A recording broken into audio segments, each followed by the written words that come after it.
this video is for 14.3 homework. So if you need any help with those questions, be sure to follow along with this video. So number 1 tells us that a bakery records the number of loaves of bread it sells per hour for one day as shown. So here's the first hour, second, third, so on, so on. So the first thing you need to do is put those in order from least to greatest. So if you're doing it in Ed, you can just drag and drop them. If you are doing it on paper pencil, I would look through. So I see an 11. So right, looks like it starts with 11. I would cross that off. Then I'm going to look for any 12s. So I can see 112 here, and that's all my 12s. And I'll do my 13s, so on, so on. Then it wants you to make a frequency table. So it goes from 11 to 15. So it's saying 11, 12, 13, 14, and 15 are in a group. That's 5 numbers.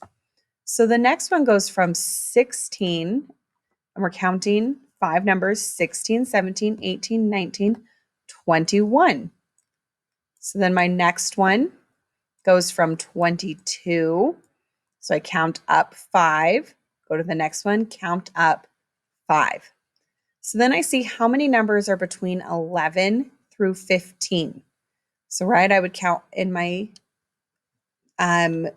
list from least to greatest. So I know I have an 11, a 12, I see a 13. Do you have any 14s, 15s? Add those all up. That number goes here.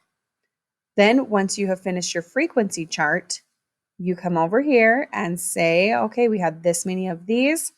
If you're doing it on paper pencil, you'll just, I don't know if it's 4 or not, but just draw that there. Remember, the bars should touch each other. If you are doing it in Ed, you'll just use your mouse and drag it up. If there's not any for that group, then drag it down so there are 0. So order, count by 5s.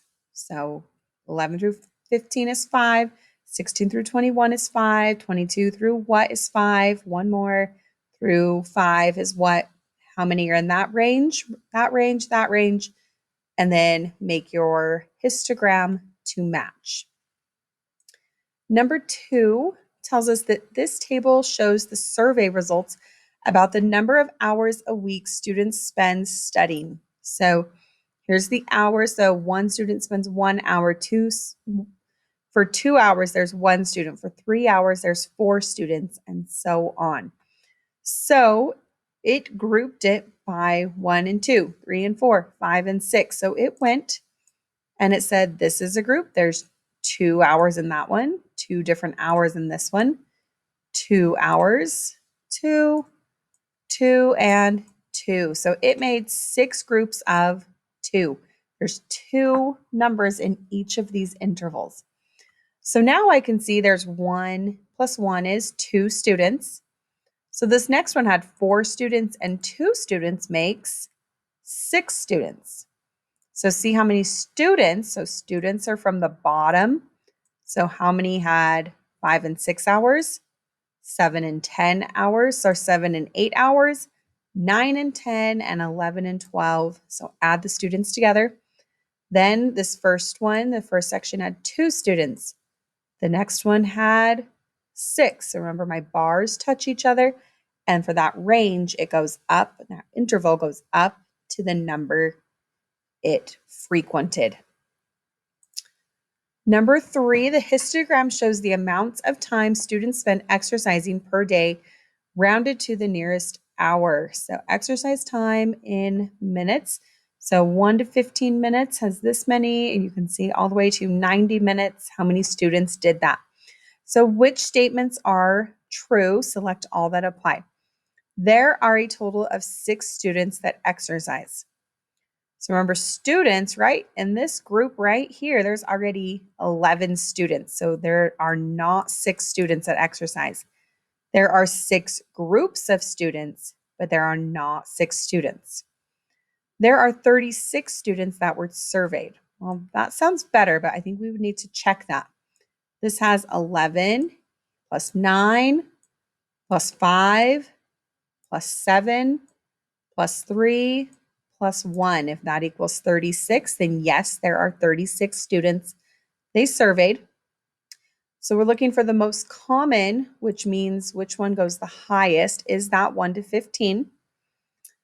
The least common amount of time spent exercising was 76 to 90. So which one is the lowest? So this time, least common is the lowest one.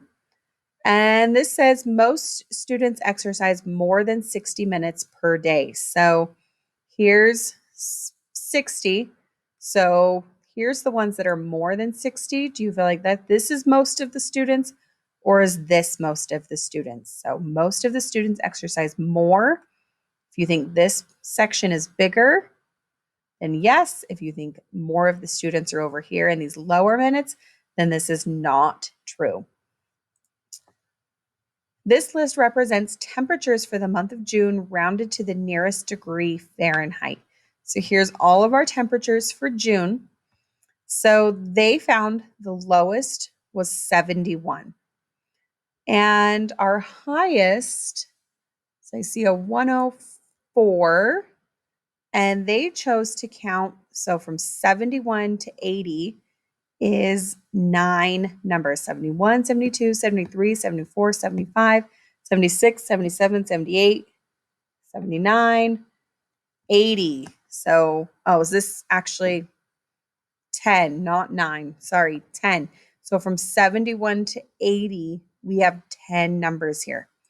So my next one needs 10 numbers from 81 to 90. We can see this nice pattern here, right? These are going by ones in the ones place, and these have zeros in the ones place. So now I want to look for all the numbers that are between 71 to 80. So you can choose to leave it like this, or you can put them in order. So by putting them in order, it gives you a better idea and helps us not miss them. So I'm looking for 70 numbers that start with 70 or are exactly 80.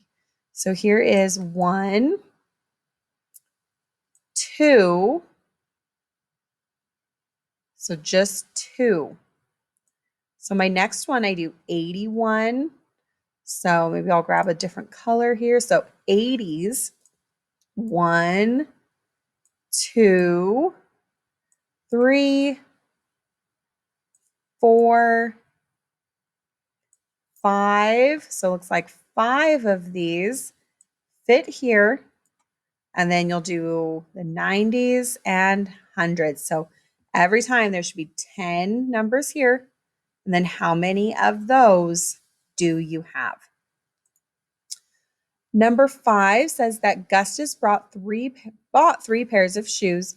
Each pair cost $19.98. What was the total that he spent before taxes? So his shoes cost $19.98 for one pair, right? Each pair, and he has 3 of those. Don't forget to move your decimal. Will tell us how much he spent on his shoes. A car travels 220 miles in 4 hours. So I'm hearing my miles is 220 and my hours is 4. If the car continues to travel at the same speed, how far will it go after 6 hours? So now I know we're going 6 hours, and I want to know how many miles that will be. So I need to get M all by itself. So the opposite of divide by 6 is to times by 6 on both sides. So this cancels out.